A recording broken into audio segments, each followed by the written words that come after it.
Catching Wahoo on trolling plugs in the Florida Keys. Welcome to the Good Karma Sport Fishing Podcast. I'm your host, Captain Ryan Van Fleet. Thanks to all the new listeners that are tuning in each week. I really appreciate it. Now, if you've been following me on Instagram this past week, I posted a couple different stories about two separate trolling plugs that I had custom painted. Yes, custom painted. Now, why'd I do this? Because I am not happy with a lot of brands out there and the stickers that they use, and I'm just not happy with it.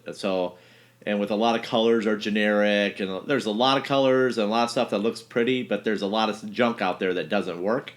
So basically what I did was I took colors that I knew that worked, and I basically got a hold of Krista at Colorado Custom Lures. And I've been following Colorado Custom Lures for a couple of years now on Facebook. And once in a while she'll put on a tutorial about how she paints. And I was cruising her site and I was just like very curious, and man, her artwork is amazing and how she does her lures. And I seen this blend of purple, okay? And when I saw this blend of purple on this lure, this like stick bait that she did, I was like, she can do what I'm looking for. So I contacted her and I said, this is what I want, the size of the plugs that I need and the type of plug. I sent her the examples of the Halco lures that I use, and she sourced the plugs. It's basically a Halco a Halco molded plug without the paint. And she went and made the exact lures that I had envisioned in my brain. One lure it's just badass. It's a chartreuse with some oranges and pinks, and it's got a blended with black lines. It is sick, man. Now this lure I wanted for dark days and for days when the surface water is murky, and I put this plug on my planer and I run it deep. Now, planer fishing works all day long because the Wahoo tend to, push deep during the day. And when there's high pressure systems, when everybody else thinks that the Wahoo aren't biting, they're biting. They're just deeper, so you have to get a bait deep down there to them, and that's where planer fishing comes into play. So what I do is I run the diving plugs off my planer, and this pink and orange and like blended chartreuse plug is a perfect planer bait on days when the surface water has a little bit of a murk color to it, or it's a little greener on the surface. And then what happens is you put the bait down deep, and then the Wahoos see that from below in the cleaner water, and drives them nuts. So right on that edge where that... Now the spear divers know what I'm talking about, because that's what happens. The deeper you go, the water gets cleaner. And if it's mudded all the way to the bottom, you might as well pack it up and go home, because nothing's going to happen. So, but anyways, that's another podcast for another time. And then the other lure that I had done is, I call it Baby Wahoo. Okay, I wanted a lure that had irregular tiger stripes, more natural, and I wanted a dark back purple that's blended into a white with glitter. And I also wanted the red tail and the red chin, which I found to be very, very effective with red eyes and black pupils. And what I got was a killer lure, and I'm sitting here looking at it right now, and it's dark, and when I reflect it in the light a little bit, I can see this thing glitter. So, like sparkle in the dark. So I also asked her to, coat it with UV, and she did that for me. And she also double clear coated the lures as well.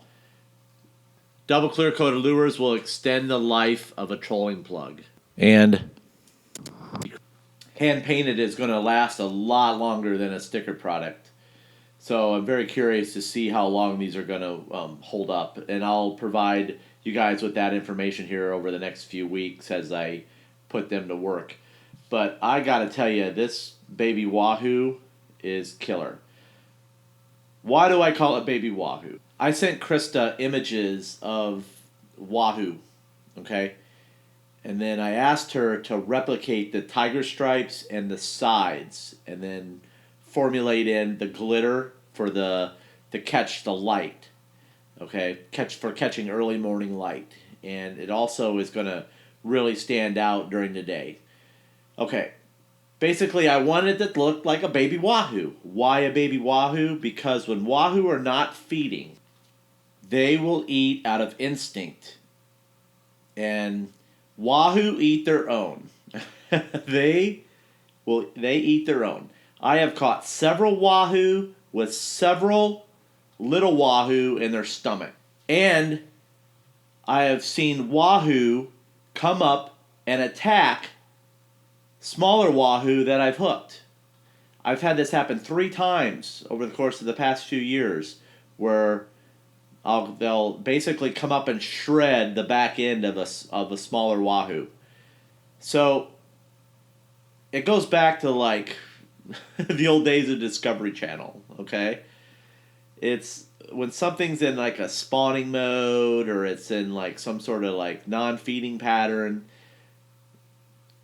it takes something to excite them, okay? It takes something to excite them, and that's what it comes down to, their own. When they see their own fleeing or running away or chasing something, they're going to join in, and it's going to be a reactionary bite, and that's what's going to happen. So you got to have all those little edges when you're out there if you're seriously looking for these fish all the time.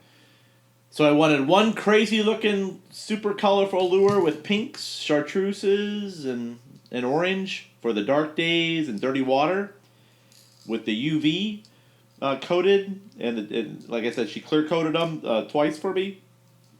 And I wanted one natural looking bait, super natural looking bait, and that's where I came up with Baby Wahoo. Like I said, the tiger stripes that she did are very natural. Like, I'm really happy with the irregular tiger stripes. These just are not coming off a stickered assembly line. So, and the way that she blended in the silver sparkle for to catch the light reflection on its white sides is superb. It's just the way that she's like put the purple on the back and the red is ideal. It's got that nice candy apple, bright red under the chin and on the tail. No stickered eyes either, man. These eyes the eyes look really good. But the cost, here's where we get into the cost. So, how much did I pay for these lures? Guys, I paid $20 a piece. $20. Now, they came without, I asked that she leave off the hardware because for me, I do my own rigging. So like I said, I buy my own treble hooks and I buy my own split rings. So I asked her to leave that off. So that, so if you want all the hardware, that's going to. So I'll post up a picture in my show notes on my website, www.goodkarmasportfishing.com, and I'll also post up a few pictures on Instagram, and you can follow me on Instagram if you're not, at goodkarmasportfishing_FL_keys. That's all I got for today, guys. I gotta go. Have a good one. And remember, anytime you're fishing, it's all good.